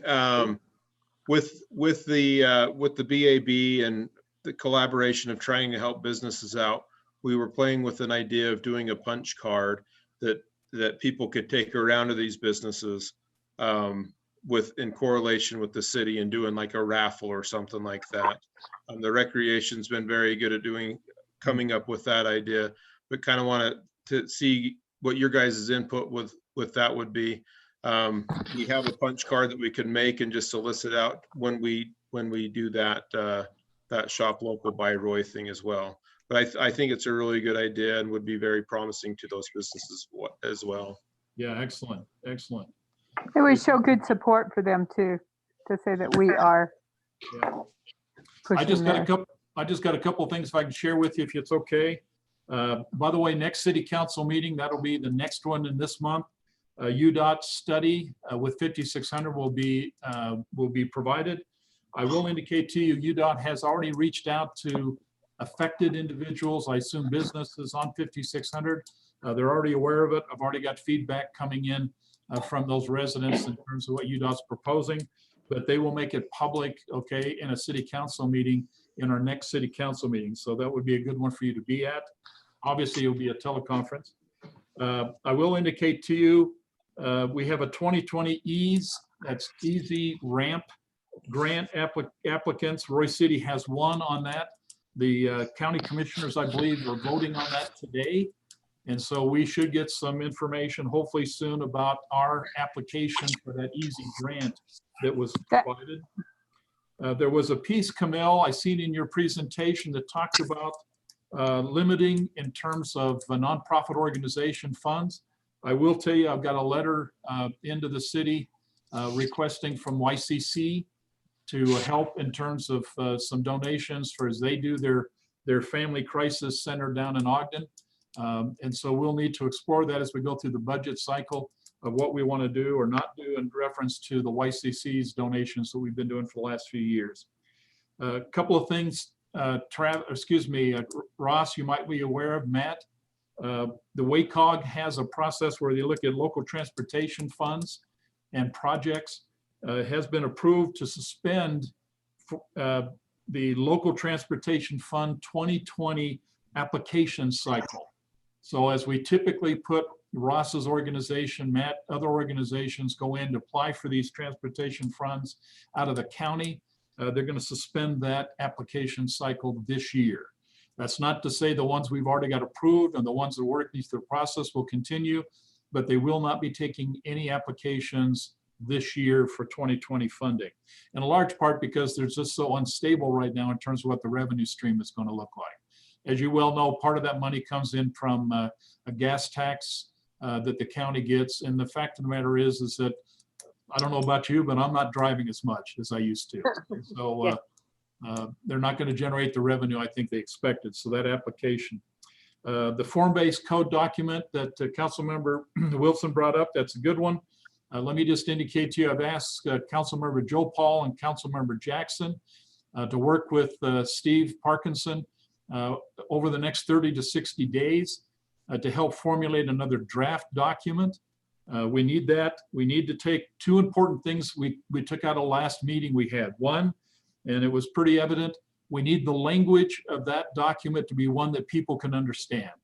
It was absolutely clear in the conversation that there's a lot of stuff in there that seems to be foreign. So I'm asking you to help us frame that. I'm also asking that you basically tap into where it's applicable to existing ordinances that will satisfy the need of what that document was doing and what it was trying to provide. And so I'd ask you to focus on those, but more importantly, we're going to focus our attention right now to the budget document but over the next 30 to 60 days, if you have recommendations that you would like to get into that conversation, and more importantly, into that document you will see probably in about 2 months now, would you please forward those recommendations to Councilmember Joe Paul and Councilmember Jackson? Make sure they have your recommendations, your ideas. We need to make sure that those ideas and stuff are actually part of this process, okay? And then hopefully over the next couple of months, we'll see another revised draft document that allows us to read better, have a lot of the stuff that's in there that we know that was concerning get taken out and replaced, and hopefully get a document we think we can move forward with. But right now, I'm just trying to make sure that we get input to the two council members so they can formulate with Steve a document that we can start working with.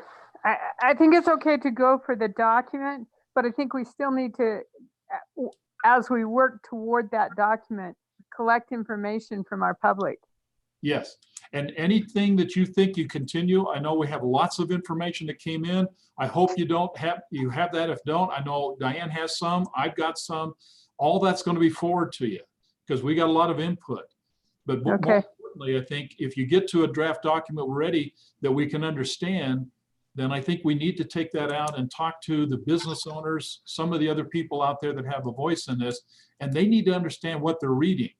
It became very clear in the last conversation that some of the information found in there was definitely planner talk, but not everybody understands planner talk. So we need that document in such a way by which people can understand what it's saying. That's absolutely critical. Thank you. Last but not least, let me just make a couple of comments. Ross and Matt, appreciate all this. Those flashing lights you got on 4800, I'm telling you, I'm already getting feedback. People are excited about it. I think that covers all the main streets going south. Is that correct, Ross? I don't know if they got 4,000 done or not. Okay, so if there's one left, it will be on 4,000, but definitely 6,000, 5,600, 4,800. Those main corridors do have those flashing lights at that trail crossings, and that is really, really important. They're very beneficial. Yeah, and as So- soon as we can get 4,000, we'll be in great shape. Are they still planning on cutting off the left turn on 4800 onto 2700 It's not until August now. until August? We've heard that before though, so. Yeah. Yeah. Yeah, we just have to wait for that. I'm looking for the drawings, but to be honest with you, I'd like to make sure, Ross, if you can, and Matt, as soon as we see what the engineers are drawing out to be, I'd like to make sure we kind of see that coming. That's a really popular issue, and we just need to make sure we're aware of it, and where we can, we need to share, okay? Last but not least, I will tell you, Ross, I've got some feedback already about the speed hump on 5,700. I want to say speed hump because it really is a speed hump now. It is, and I've got some favorable comments. It was interesting that I got those. They were excited. They still had some questions about the other two, but that one that you finished up, the first one, the big one, I'm telling you, it's starting to make a difference, and I'm starting to see some favorable comments. So thank you. And by the way, thank you. Okay. Yep. Anything else that you'd like to share, Council? Please, Brian. Yeah, just really quick. First of all, you're right, Mayor, lots of great comments on the flashing lights on the Denver Rio Grande. Can't say how many people are excited about that. So I thank Travis and Ross for getting that up. I think Jody called. She bought it for us. Oh, well, there you go. And then the only other thing I had was that I don't know if it was because of Matt's scolding and my whining or vice versa, but we ended up getting the person that lives directly west of the new Intermountain Roy Clinic is so happy with Roy City tonight that she could have danced her way to City Hall had we had a meeting there. So there was some question as to whether how that property was going to be landscaped. And apparently through phone calls, we got some work done by Intermountain that is served that purpose. So I just, thanks Matt. Matt went over to their house after I had called him, and I wanted people to know that we have a city manager on the job. Thanks. Yeah, good point. Thank you. Thanks, Matt. That's always great. Okay, council, anything else you'd like to share before we break from this meeting and go into RDA board meeting? Okay, having said that, let me just make sure you understand, on May 5th at 9:17 a.m., you received an email from Morgan. That will be the link. We will drop out of this meeting about 4 or 5 minutes from now. We'll come into the RDA board meeting, and then we'll go ahead and carry on that conversation. But on 5 May at 9:17 a.m., you should have received an email that allows you now to link up to the RDA board meeting. We're about ready to go into that. Having said that, do I have a motion then to adjourn? I motion we adjourn. I was Second. concerned there for a minute there, Ann. Thank you. Okay, do I have a second? Second. Oh, thank you. This hesitation. All in favor? Aye. Okay, any opposed? Okay, we adjourn the city council meeting. Thank you for your input, and we'll go ahead and reconvene as the RDA board here just in a few minutes. Thank you. Mayor, Yes, Mayor, ma'am. just so you know, I'm not going to be able to attend that. I have another meeting I'm going to attend during that time. So I will catch up with you later, okay? Thank you. Thank you for telling me. Thank you. Perfect. All right. Thank you. Bye-bye. Thanks.